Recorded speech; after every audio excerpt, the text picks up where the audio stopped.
Bismillahirrahmanirrahim. Qala al-musannifu rahimahullahu ta'ala wa nafa'ana bihi bi'ulumi fid dharain amin.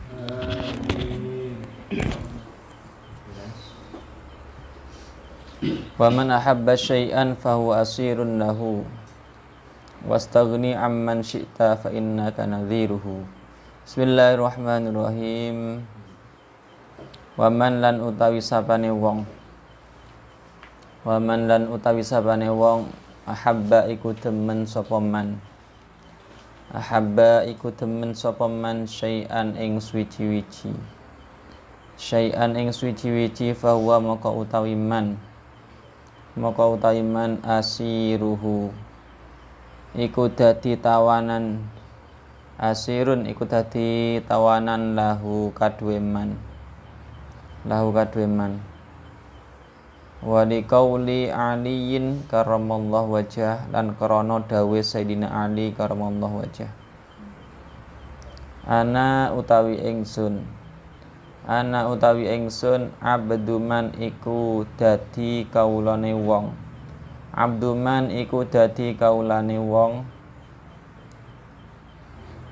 allamani kang mulang sapa man ing ingsun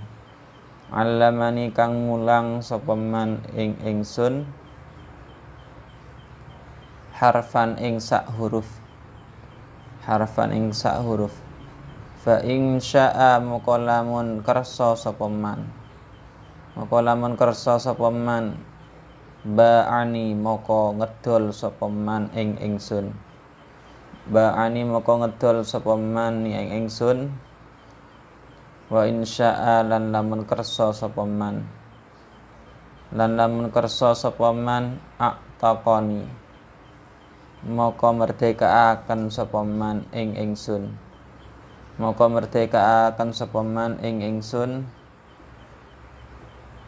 wastaghni lan amrih semugih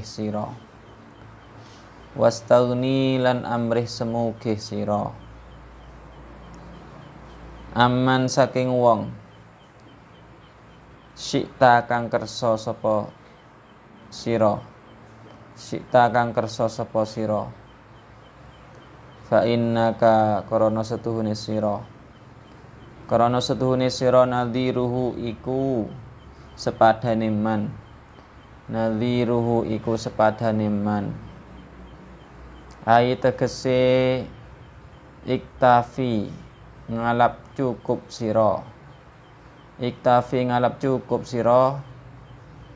bima kelawan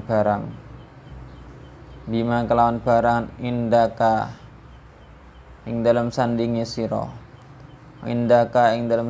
sira minar rezeki saking rezeki wala taftakir lan ojo butuh sira fil mali ing dalam arta li syakhsin kaduwe awa-awaan ghaniyin kang sugih kasirul mali kang akeh artone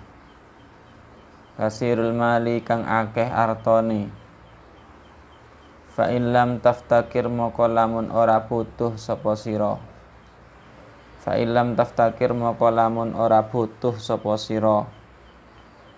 ila syakhsin maring syakhsin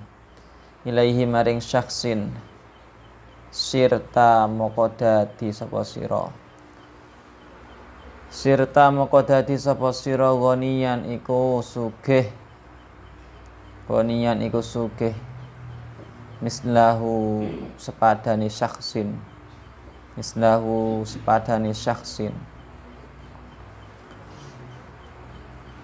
Tanabi man ahabba syai'an fahuwa asirun lahu.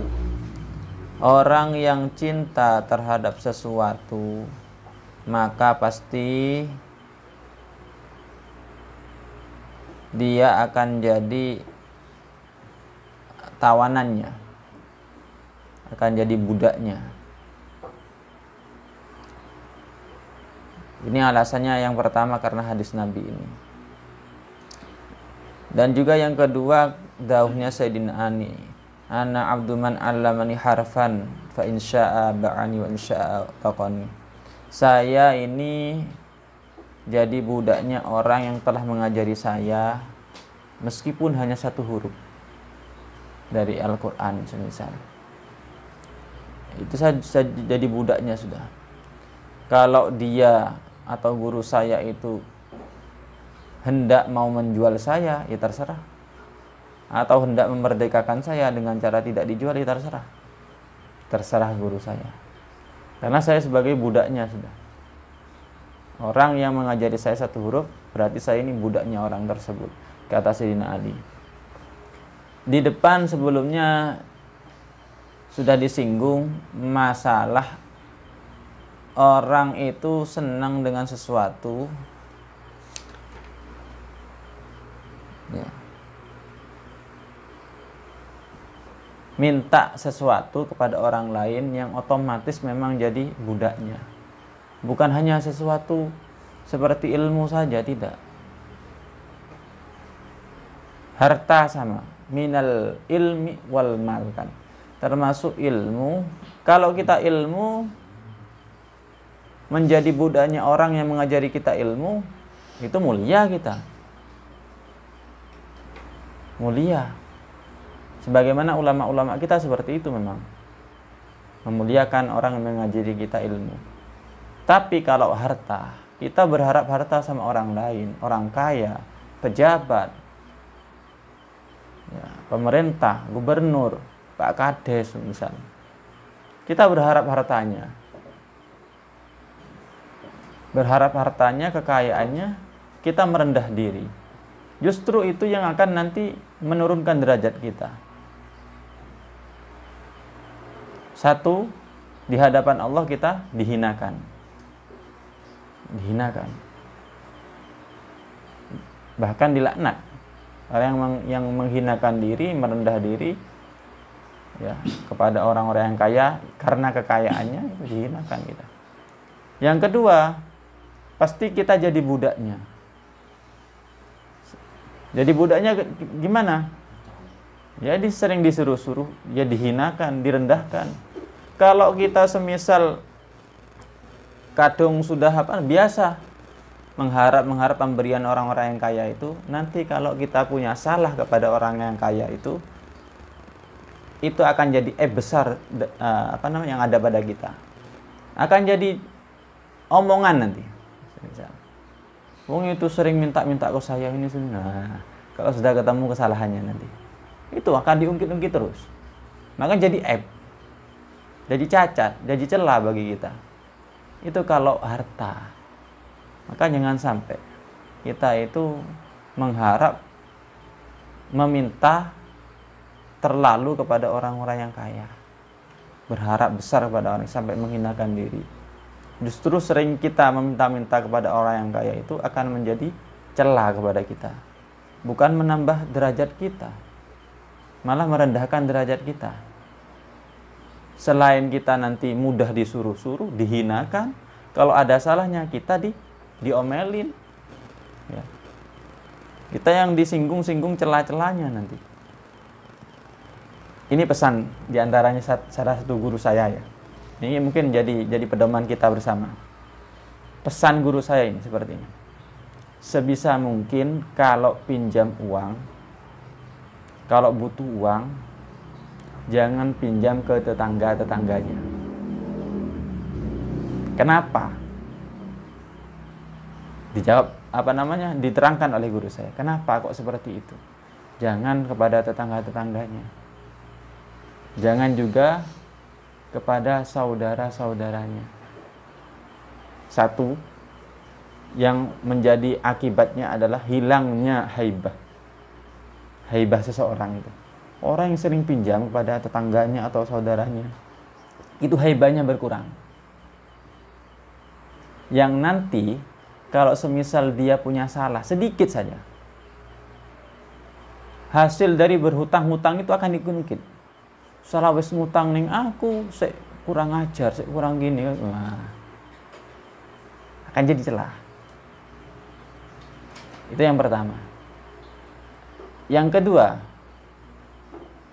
maka ya tadi itu, man ahabba syai'an fa asirun, akan jadi tawanannya. Mudah disuruh-suruh, ya pokoknya direndahkan, martabatnya itu direndahkan. Kalau bisa pada orang jauh atau apa namanya, yang sekiranya ya nggak sering berhubungan dengan kita, seperti tetangga atau saudara. Kan jadi kalau ada masalah nanti akan diungkit-ungkit itu. Pertama akan diungkit-ungkit itu. Kalau sering ngutang, sering minta-minta, akan diungkit-ungkit. Ini kalau harta, maka hina kan. Sebetulnya kita itu hina, meminta-minta harta itu hina.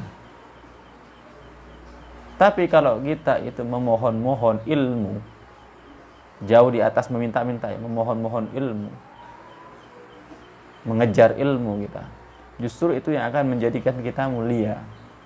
Lihatlah ulama-ulama kita, mereka takdimnya kepada gurunya yang mentransfer ilmu, sebegitu besar mereka takdim kepada gurunya, justru itu yang mengangkat derajatnya. Gurunya mulia di hadapan Allah, dia pun jadi mulia di hadapan Allah. Bahkan tidak jarang, tidak mustahil murid bisa lebih sukses daripada gurunya. Gurunya titel derajat kewaliannya sekian, ternyata muridnya jauh lebih tinggi. Banyak seperti itu. Banyak seperti itu. Dan kita memang harus selektif juga dalam mencari keberkahan. Ini utamanya, di antaranya ya dahulu guru-guru saya. Kita ini mencari keberkahan, berkah harus selektif. Satu, ketika kita datang ke suatu majlis, suatu ziarah ke orang yang memang dekat sama Allah, kekasihnya Allah. Satu, tanda-tandanya kalau memang benar-benar itu waliullah, orang yang dekat sama Allah, adalah ketemu ketika sudah wafat. Dan dia pasti punya keberkahan. Kayak Habib Soleh. Setelah wafat beliau, Habib Soleh kan semakin terkenal kebaikannya, ya, semakin terkenal kewaliannya ketika sudah wafat. Sebetulnya kalau kita itu mendawamkan, ya, mengistiqomahkan, ingin setiap 1 bulan 1 kali istiqomah ke majelis, datanglah ke Habib Soleh, jangan ke yang lain.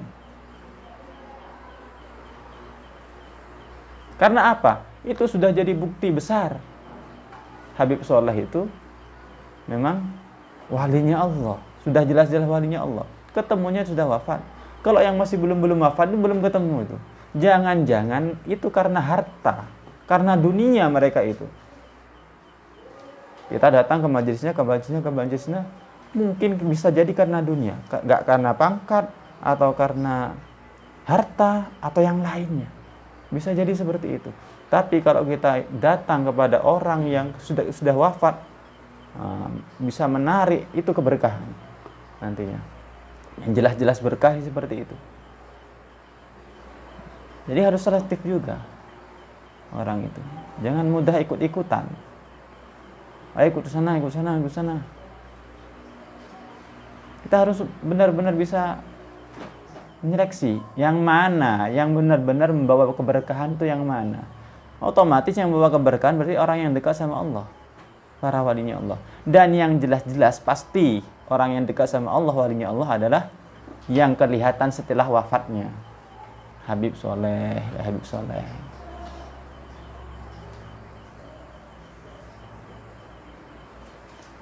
Kelihatan. Atau keturunan-keturunannya. Itu. Pasti sudah itu. Kalau yang selain itu, harus selektif dulu. Kalau orang yang masih hidup itu masih selektif dulu. Jangan-jangan benar dia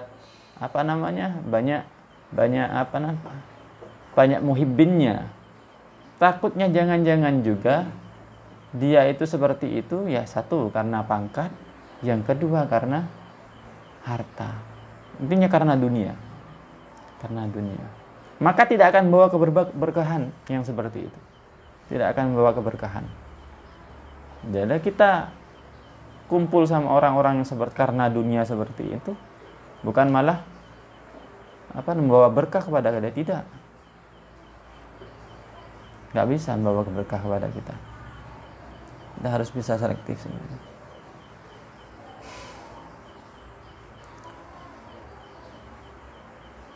Wastaghni amman syi'ta fa innaka nadhiru, dan juga tidak usah butuh sama orang yang kamu kehendaki, karena mereka itu juga sama. Tidak usah menganggap butuh, sangat butuh sama orang lain, karena orang lain itu sama seperti kita. Sama apa? Sama makhluknya Allah, sama-sama manusia, sama-sama dilahirkan, sama-sama makan nasi. Ya, kalau menganggap dunia, kita memandang dunia, kita itu sama seperti yang lain, sama. Tapi kalau kita memandang akhirat, nah lain lagi sudah. Kalau kita memandang dunia, ya, tidak usah butuh sama manusia, sama manusianya, tapi butuhnya kita kepada Allah, pencipta manusia itu. Biar tidak mudah minta-minta, ngemis-ngemis sama orang kaya. Ini juga kalau ngemis-ngemis sama orang kaya itu malah menurunkan derajat kita.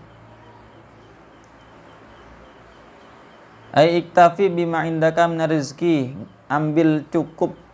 Kita itu sudah tidak usah minta-minta rizki sama orang, karena yang punya rizki itu hanya Allah. Wala taftakir fil mal, tidak usah butuh harta kepada orang lain yang kaya. Yang kaya raya, ghaniyun kasirul mal, kaya banyak hartanya. Ghaniyun kasirul mal. Ini yang biasa didekati sama orang-orang biasanya. Orang-orang kaya.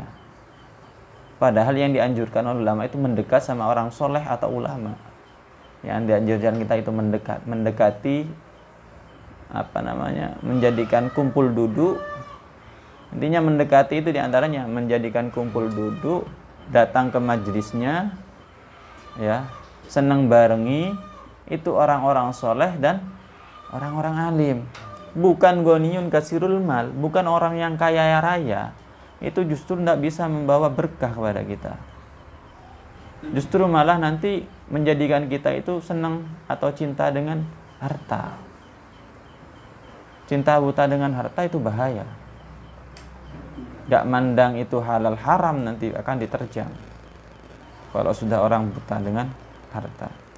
Fa illam taftakir ilaihi sirta ghaniyan mislah, kalau kamu sudah bisa menjadikan jiwamu itu tidak butuh sama orang lain tentang harta, tentang rizki, tapi butuhnya kita kepada Allah, sirta ghaniyan mislah, maka meskipun kita nggak punya, orang nggak punya, kita ini dianggap kaya, sama seperti orang yang kaya banyak hartanya itu.